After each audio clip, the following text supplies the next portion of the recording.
नमस्कार मित्रांनो, स्वागत आहे तुमचं आताच्या ब्रेकिंग न्यूजमध्ये। पंतप्रधान नरेंद्र मोदी यांनी पहिल्यांदा पंतप्रधान पदाची सूत्र स्वीकारल्यानंतर सामान्यांना केंद्रस्थानी ठेवून अनेक योजना राबवल्या होत्या। त्यापैकीच सर्वाधिक चर्चेत आलेली योजना म्हणजे प्रधानमंत्री जनधन योजना। अनेक काळानुसार या योजनेत अनेक बदल झाले, तरी आजही देशातील मोठा वर्ग या सुविधेचा आजही लाभ घेतोय।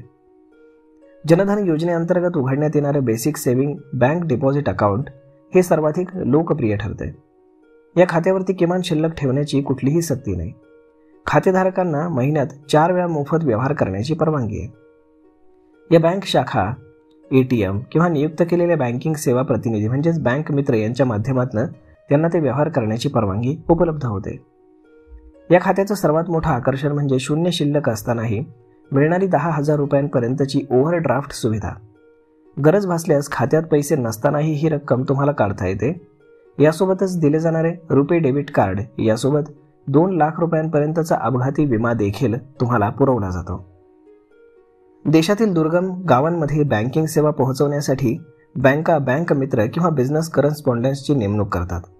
हे प्रतिनिधी जमा उचल, शिल्लक तपासणी, मिनी स्टेटमेंट यांसारख्या सुविधा गाव पातळीवरती उपलब्ध करून देतात। ज्या ठिकाणी बँक शाखा नव्हत्या त्या लाखो नागरिकांपर्यंत या सेवांमुळे प्रत्यक्ष बँकिंग पोहोचण्यास मोठी मदत झाली।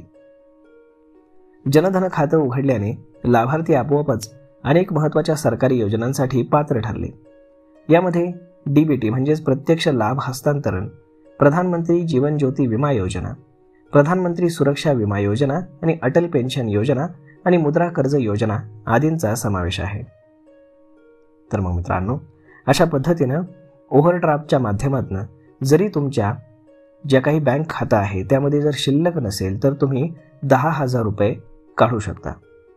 तर मग मित्रांनो, परंतु त्यासाठी तुम्हाला तुमचं खातं जे आहे तर ते प्रधानमंत्री जनधन योजने या अंतर्गत असलेलं पाहिजे।